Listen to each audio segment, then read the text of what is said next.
Hey there, everyone. Welcome to Chart This with Dave Keller. It's Wednesday, October 23rd, and I am your host, Dave Keller, coming to you from kind of an overcast and slightly rainy Redmond, Washington. Thanks for joining me every weekday after the close as we break down the market action using the best practices of technical analysis. You know, as I've mentioned here a couple times, I was at the Money Show in Orlando last week, and actually a couple people asked me about questions about the charts that I have behind me in the wall of my office.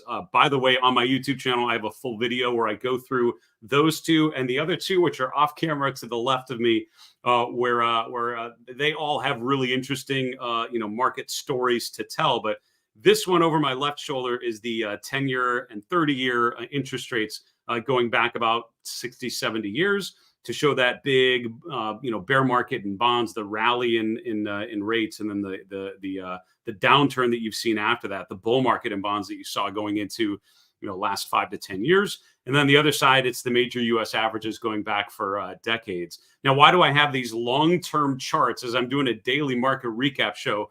It's on purpose, and I will tell you, things in my office have a very specific place for a specific reason. I come in the door over there, and I look at those two charts. And my goal is to remember two things. Number one, the long-term trend in markets is positive. And if you go short or if you go defensive, that can work for a limited period of time. But remember, when you are betting on the markets to go down, you are betting against centuries of the equity markets growing. And while we could certainly have a painful drawdown on a day like today, and that could turn into a much more dramatic drawdown, generally speaking, the trend has recovered, and all major corrective periods have been fantastic, in some cases, generational buying opportunities. The other side is just think about the interest rate environment. For decades, rates continue to go low, and we're coming off an extreme, if not all-time low level of interest rates. And so a rising rate environment, which I would say is probably still going to be a larger secular trend for quite some time. I think that rising rate environment is an environment that I certainly don't have a lot of experience investing in. I know many of you don't as well. So as much as we talk about the short term, what we call the flickering ticks of the market, never forget to remember the long-term lessons that charts can provide. And I hope my YouTube channel called Market Misbehavior and the content I put elsewhere can help you remember that. I am streaming on Facebook, LinkedIn, YouTube, and X. I appreciate so much wherever you're tuning in. I appreciate you. Please drop questions as they come on whatever platform you're on. I can see them all, and at the end, I'll grab a question or two and answer them on the air. Anything I don't get to, I will include in our final the Chart This mailbag, that is. And Friday, we'll do an all mailbag show, and I'd love to answer your questions there. All right, let's look at the markets. Quite a bit of red here. Someone joked that the market had laid out the red carpet for me, red in the form of price deterioration. It felt a little bit yesterday and on Monday, but today, big time pushing to the downside. One of the worst days for the NASDAQ that we've seen in quite some time, right? The NASDAQ was down 1.6%, finished today around 18,277, we'll call it. The S&P 500 down just less than 1%, just below 5,800. So the S&P back below 5,800. Did go quite a bit below there until around 2:15 p.m. Eastern. Did recover a bit going into the close. And we've talked about how that last hour of trading usually represents institutional volume. A lot of big investors, if you have a lot of volume to move, you wait till the end of the day to kind of minimize the impact on the markets. And so for what it's worth, kind of some buying on the dips happening of some sort going into the last, we'll call it hour and a half of trading. The Dow and the S&P both around the same, just less than 1% lower. Mid caps and small caps actually outperformed the large cap S&P today. The S&P 400 mid cap index, the best performer, down about 0.5%. The only thing on the green here is the VIX. It did bounce high, slightly above that 20 level this afternoon, right about when the equity markets were bottoming out for the day. The VIX did pop briefly above 20, but did close back below there. And that 20 level, again, I haven't back tested that system or anything, but generally speaking, VIX below 20 means shouldn't be that worried about market volatility. We're still relatively in a low vol environment. VIX above 20, and I at least want to start to revisit my long positions and just make sure I'm happy with owning risk continuing on to the upside. Interest rates continuing to push higher. We talked in the last couple episodes a bit about the interest rate environment. I think yesterday in particular, we dug into that. Yields continue to push to the upside as the bond markets are selling off. The 10-year yield finished today right around 4.25. Your long bond yield is about 4.5%. The 5-year yield around 4.06. The dollar index up about 1/3% from yesterday's close, and that dollar's been trending higher pretty consistently. By the way, I'm in the process of releasing my latest podcast interviews. I interviewed 4 different people at the Money Show in Orlando. Peter Schiff of Euro Pacific Asset Management. That'll be the first episode. Should be out tonight. I would say once we're done with the show, I'll make sure everything's ready. We'll get it uploaded and sent out to you. Look for that announcement on my YouTube channel for sure, but on other social media platforms where you can follow me. I'll make sure I let you know when that podcast interview is ready. He had a lot of really thought-provoking suggestions and comments about interest rates, the dollar, precious metal, non-U.S. markets. I would not miss that discussion. It was a real pleasure to sit down with Peter for the first time. Looking at the commodity space, mostly in the red, you can see the DBC down about 0.5%, gold down 1.2%, silver down 3.3%. Crude oil prices down a little bit as well. Besides natural gas, some of the softs like corn kind of came up a little bit. But overall, you can see the precious metals in particular trending to the downside. Silver is an interesting one. One of the other interviews I did at the Money Show with Adrian Day, if memory serves me correct, we talked about gold versus silver prices. And I will tell you that silver down over 3%, bit of a concern here. Looking at the commodities or cryptocurrency space, all red. These are the top 10 coins that are tracked on the stock charts platform out of about, 100 some coins that are tracked. I think about 160 at this point. But you can see Bitcoin, Ethereum, the 2 big ones that we track, both down. Ether price is down over 4% to just above 2,500. Bitcoin is currently sitting around 66,270, and the rest of the top cryptocurrencies trading lower. Full disclosure, I do own a couple of things that I just showed you. The GLD, Bitcoin, Ethereum, all in accounts that I track or that I manage. All right, looking at the 11 S&P sectors, only 2 in the green. And what do you learn? If you've watched my show for a while, hopefully you've picked up on some of the nuances or the benefits of watching the sector distribution every day and seeing what's up and what's down. What does it tell you when REITs and utilities out of the 11 S&P sectors are the only 2 that are in the green?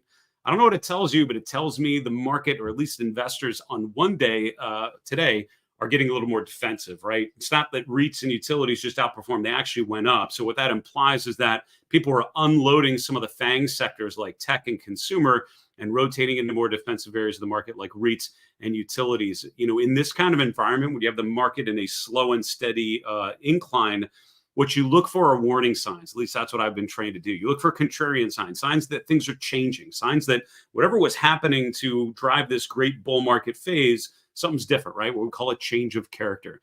The improvement in the relative performance of defensive sectors is definitely one of those things I look for.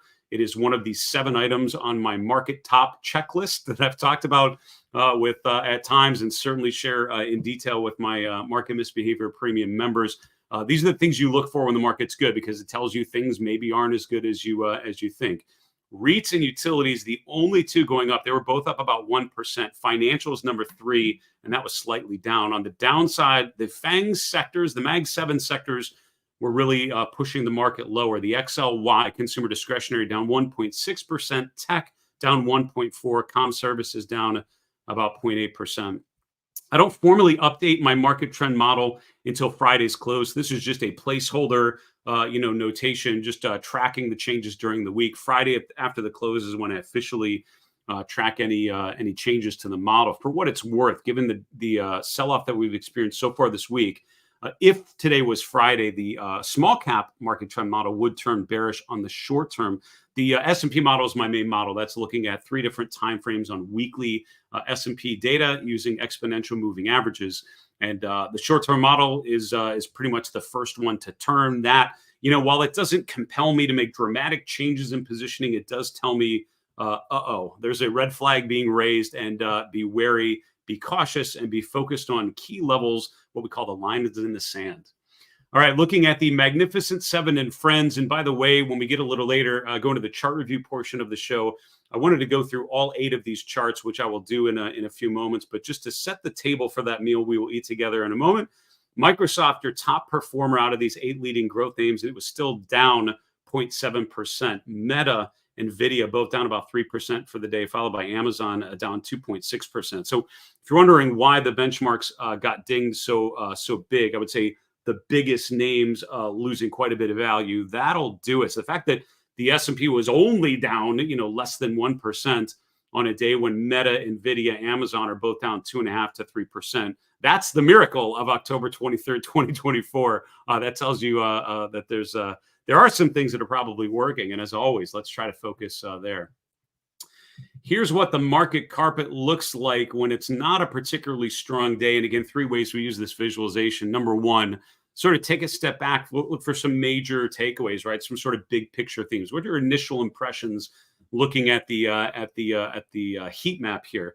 So I would say a couple things. Number one, obviously a lot of red, but it's concentrated in the growth sectors in the upper left corner of the visualization. The second thing I would say is quite a bit of green, but it's localized in the more defensive areas. What's great about this visualization, which on stock charts, is it's grouped by sector, right? So each of the sectors has their own little larger box, and the FANG sectors are kind of upper left. The defensive sectors are kind of center right. We've got some cyclical stuff around here, and then financials and healthcare round out the 11th sector. So easy to note kind of the defensive sectors all in the on the weaker, all on the stronger side together, particularly utilities and real estate, both of which were up. So that's sort of the first set of observations. The second one, the big dogs, as always, these are the ones that really have significant, if not outsized, impact on the major benchmarks. So what are you seeing there? I'm seeing Apple down over 2%, Nvidia down almost 3%. Alphabet is one of the better performers of this group, and it's still down 1.4%. Microsoft's your top performer, still down. Broadcom, which has been suggested as one of the leading growth names to consider, down over 3%. But what you'll see as we look at the charts, none of those charts are necessarily bad, I would argue, at this point. They're just not as great as they were. They were great, if not exceptionally good, not too long ago. Now they're in the okay category, the okay bucket. And at some point, what you want to think about is when did they go from okay to not good? And this goes back to when I was coaching analysts at Fidelity and I ran a team of technical analysts. I would work with analysts that had been doing this for decades, and they would literally print out a bunch of charts and then put them in stacks: good, neutral, bad, or what we would say buy, sell, and neutral. Then you'd go through the buy category. What are the really good ones and what are the pretty good ones? All right, look in the sell category. What are the we have to sell and then maybe sell? And then in the neutral, what are the kind of good and kind of bad, all with the neutral? And then you start to differentiate a group of things into smaller, more actionable, or more, manageable groups of stocks to kind of dig into a little further, and then think about particular timing and all of that. And while you don't need to kill trees and print out a bunch of papers, which we would do back in the day, you certainly can use scanning tools and use chart lists and use whatever platform you're on to try to differentiate things. And I think the market carpet is a really good part of that process. Final thing, look for some outliers. And on a day like today, again, where it feels like a lot of things were down, look at what was not down. Look at the brighter green colors that you see. And outside of some of those defensive areas, I'd point out Texas Instruments, which again, still kind of not a great chart, but up 4% while the market was down. Amphenol actually making a new swing high, almost a new 3-month high, it looks like, popping to the upside. NXP Semiconductor is a name you probably are not as familiar with, and not a great chart relative to other charts that I could see, but managing to go higher. Teledyne actually making a new 52-week high today, up about 6%. I'm also noticing sort of the old school telecoms, AT&T and Verizon. AT&T actually made a new all-time high today, up almost 5%. That's a stock that makes a really decent dividend yield as well. Verizon, which is an earnings name this week, and then GE Aerospace, which dropped quite a bit. So yay, it's up 3%, but it was down about 10% yesterday. So let's not get too excited. And then finally, I mean, how bullish do we want to be when Kroger is making a new high? Kroger, arguably kind of the cup and handle kind of pattern. I'm gonna completely throw the agenda out the window and just start there. It's not a perfect cup and handle pattern. If you're familiar with your William O'Neill kind of methodology, a cup and handle pattern usually happens after a rally. You have this rounded bottoming pattern, and then a shallower pullback, which we call the handle of the cups. You have the big cup, and then you have the handle. And in either case, breaking above that rim of the cup, or the neckline, I guess, for lack of a better term, is kind of your buy signal. Now, the idealized version wouldn't have this big kind of choppiness. It would be more of a sort of steady rounded bottom. I think this still counts. And I think today you're sort of getting that initial push above resistance. My question going forward, do you see an additional breakthrough resistance? I'm going to save that on the old chart list just so we don't forget that we looked at it. All right, let's go to the chart list here. We're going to start with a daily chart of the S&P 500 as always. What you're going to notice as you're looking at a chart of the S&P is that we pulled back today, obviously, right? Today, not a great day. We did, rally going into the close. So we did kind of gain back almost half of the sell-off that we had out of the open, but the damage was really done earlier in the day. We weren't able to recover fully.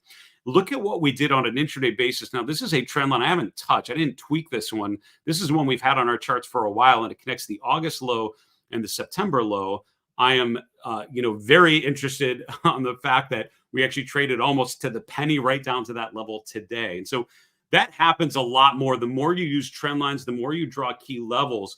What I was taught is once is chance, twice is coincidence, three times is a pattern. And that was a way of thinking about trend lines, right? One point doesn't tell you much. If you connect that to a second point, that's a coincidence. Sort of like, all right, maybe there's something here. That third point, if you have connect A and B and it connects you to C, the more you test a trend line or a level of support or resistance, the more it kind of validates that level, the more that the market is telling you, yep, this is a really good way of tracking this current market environment. And it makes a break of that trend line even more meaningful. So I would say all today did for now is just, for me, confirm the fact that that trend line is a really important one to watch. I'm very curious through the remainder of this week, do we hold that trend line support or not? Now below there, as a reminder, line in the sand for me is around 5,650 to 5,700. That would mean a break below this trend line we just mentioned. A break below 5,650 would also clear the 50-day moving average and would clear the breakout level from July and August. If we do all of those things and get below 5,650, you will hear the tone of my voice take a much more cautious, much more aggressively bearish tone, saying, all right, we've now broken support. Now what? Now what's sort of our bear market survival checklist? But first things first, let's see if that's validated.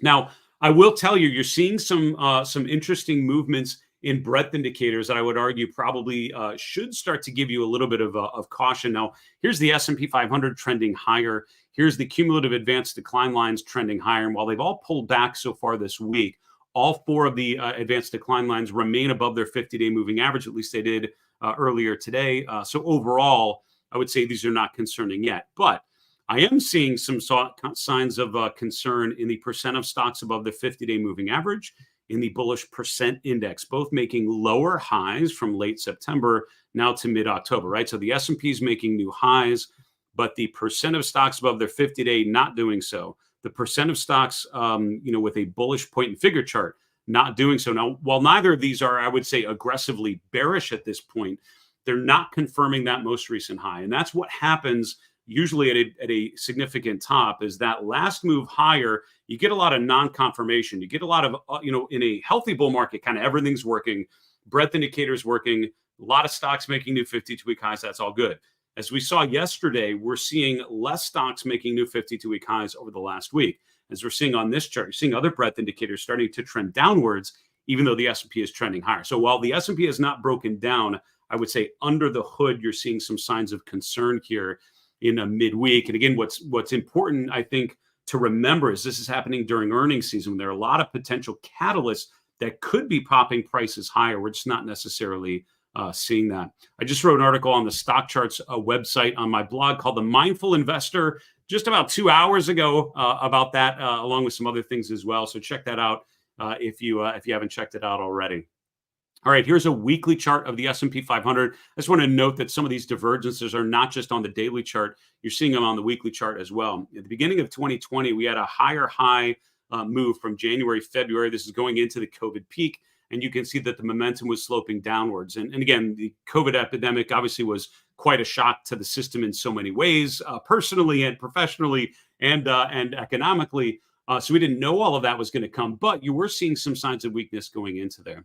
At the end of 2021, and 2021 and 2024 are remarkably similar in terms of the volatility characteristics, in terms of the trend characteristics, the momentum picture, all very, very similar. Toward the end, in fourth quarter of 21, we had higher highs on weaker momentum. Fast forward to now, you're seeing higher highs over the last couple months on weaker RSI values. Also notice with these last couple, end of 2021, kind of the last couple months of the year, you had a very clear differentiation between the markets going higher and between the MACD or the PPO, as we're showing here, trending lower. We've had a similar experience for the last couple months, really the last 6 months here in 2024. So all of a sudden starting to see some similarities to previous market tops. The VIX not quite to that level. 20 for me is the level. The last, the three major pullbacks we've experienced in the last couple months have all been marked by the VIX popping above 20. We did briefly go above there in early October, but it did not last very long. The pullback was obviously very light and short-lived. We are once again seeing a bit of a pullback here today. We'll see if the VIX pushes above 20. If so, that's a danger sign. Sorry about that yesterday. By the end, we got a little punchy there finishing the show, and I was talking all about this chart and actually didn't show it on the screen. So just to correct that error, this is what we were talking about at the end of the episode yesterday. The MOVE index someone asked about. This is like a VIX for the bond markets. I'm showing the VIX on the bottom. You can see that the VIX overall has been going lower the last couple weeks, except for today's bounce. You can see the MOVE index has actually been trending up since the end of September. So the bond market's actually registering a little more volatility than you're seeing for stocks. I was asked by one of my Market Misbehavior Premium members about ASML. Now, this was the semiconductor last week or two that missed on earnings and kind of dragged the whole semiconductor space down a bit. And then other news was happening around these stocks as well. So it overall was a pretty rough day for ASML, but a pretty rough stretch here for semiconductors.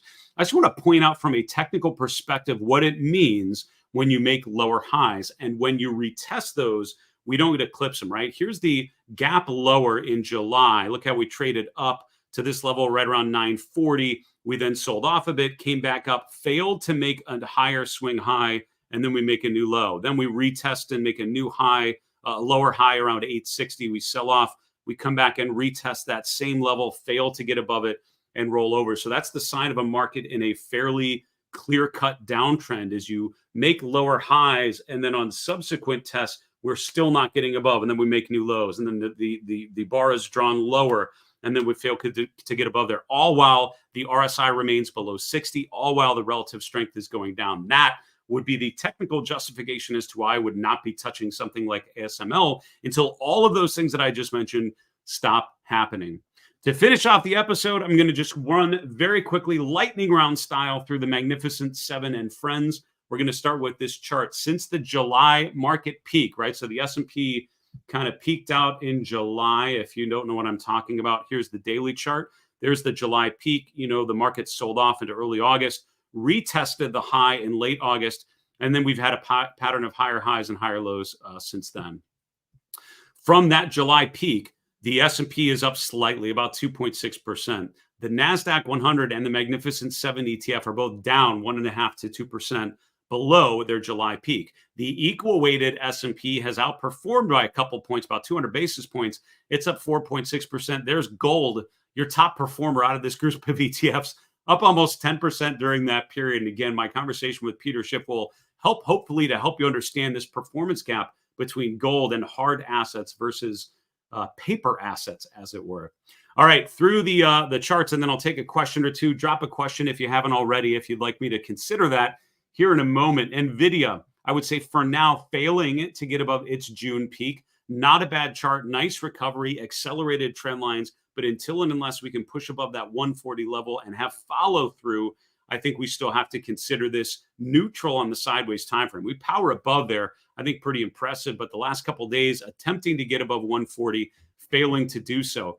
Meta now pulling back, and it's been pulling back for the last couple of weeks now, right? We hit 600, we retested it. Now we're rotating lower. We're getting back to that, what we call a level of polarity or a pivot point. This was the resistance in July. In August, we broke out above there in mid-September. That's where I might expect support on the way down. So I'd be very hopeful if I'm owning this stock that 540 would hold. If not, all of a sudden that chart starts to look a little rough. Netflix gapped higher. This is on earnings last week. They reported a pretty decent quarter, talked about not reporting subscriber numbers anymore. Market takes that as a sign that the company is entering more of a mature growth phase, focusing on revenue components. The gap higher is important. We really haven't had a lot of follow through since that gap higher. Today, kind of pushing back. I've highlighted that gap range which is key. The 50-day moving average is at the lower end of that level as well. You want that to hold if you obviously if you own Netflix. Look at Amazon with the trend line connecting the July high, the September high. That lines up pretty much with yesterday's high, which we're trading below. So on a chart like this, a break above trend line resistance is what I would be looking for. Not seeing it yet. Microsoft, almost the identical time frame and trend line. The July peak, the September peak lines pretty much up with where we were yesterday, and today's open repelled, and we're trading lower with the RSI stalling out just below 60. It's not a great look. Alphabet has failed to follow through to the upside for quite some time here. The August peak was around 168, we'll call it. We retested that level in early October and in mid-October. Now we're just languishing below the level. Until we can push above there, until the momentum can improve, I think that's an unchanged, that's a neutral until proven otherwise. Apple failing at resistance. So going back to earlier charts where we had that resistance level, NVIDIA, can it push above there? Same question for Apple. This is one of the better charts I can show you out of the 8, but it's not quite getting above there. And the RSI is really not suggesting positive momentum. It's more in the bearish range, remaining below 60. Finally, Tesla continuing to go lower after the gap down. That was the gap down around the robotaxi event. Earnings again this week, but overall trading lower. The question is, do you get enough of an upside boost from an earnings release to sort of compensate for that? Looking quickly at the after hours, where do we go down here? Simple summary. Yeah, they're reporting today, up big in the aftermarket, right? All the way up to 234. So we'll see. Aftermarket trading, always a bit of a question mark. And the real question is what happens tomorrow. But the market overall taking their report pretty nicely. And I would say, at this point, if we open there, we're opening at the upper end of that gap. Boy, that could be really vital when you think about the technical implications of opening back up here. That would create an island reversal pattern. We have a gap lower, a bunch of trading, and then a gap back higher, gapping back above the 50-day. Don't look now. Tesla could, if it gaps like that, might be the best chart out of the bunch. Keep an eye on that overhead resistance in that 265 to 270 range. All right, those are the charts and the indications that I wanted to share with you. I do want to get back to some of the questions here. A couple questions on rates here. Why are bonds selling off if they expect a Fed rate cut here? Rich, you're asking, Dave, interest rates are trending higher. What's the catalyst? Yeah, we talked about this a little bit, and I would say some of the interviews that I had in Orlando last week that I'm in the process of releasing through the course of this week, maybe into next week. I try to ask as many smart people as I could just to get their take on what that might mean. Here's what you have to remember, right? The yield curve measures a number of different things. And we, as I'm doing this, I'm going to bring up a chart of the 10-year yield. We think of interest rates as being the Fed. And remember, the Fed deals with the very short end of the curve, not the longer end of the curve. Actually, let me show you a different thing. If we go to, on stock charts, we can go to what's called the dynamic yield curve, which is here. All right, so this is what the yield curve actually does. Let me go to kind of a normal frame of reference. Yeah, here's like 2021, right? So this is what the yield curve kind of normally does. The Fed is kind of moving things, off to the left edge of this chart, if not a little bit before that. They're actually dealing with like very short-term rates, overnight rates, lending rates that involve banks borrowing from each other, banks borrowing from the discount window, as it's called. And these are all, that's sort of the very short money market end of the financial industry, with a lot of banks and companies kind of pushing money back and forth between one another for different reasons. The Fed is actually dealing with that target rate. That's sort of the rate that defines that short end. Now, a lot of the other rates are sort of derivatives. They're all sort of influenced by that. But when you get out here to like the 10-year and 20 and 30-year rates, this is more driven by the markets. These are free market forces. These are more market practitioners and investors, pricing in future economic growth. So when conditions are good and when investors are optimistic and when the economy is perceived to grow, the long end of the curve is higher because basically this is pricing in economic growth going forward. When there's more of a concerning outlook for the markets and for the economy, you have what's called an inverted yield curve. And the fact that yields are lower down here is basically the market pricing in less economic growth or a much slower growth period. And so they're not actually pricing in that the market, the economy will be weaker. So as the interest rate environment has kind of improved, it sort of indicated optimism for economic growth. Now, what's happened is the 10-year yield has been going down. Let me go back to that chart. The 10-year yield had been going down from around 5% to below 4. And all of a sudden, you're kind of popping back above there. And I would say that short-term reversal we've seen from rates coming down to now all of a sudden rates popping up a little bit is a bit of the this is the market pricing in that the Fed is lowering rates, so the entire curve could kind of be coming down, and that means the curve kind of normalizes itself, but it's because the short end is coming down and the long end can come down a little bit as well.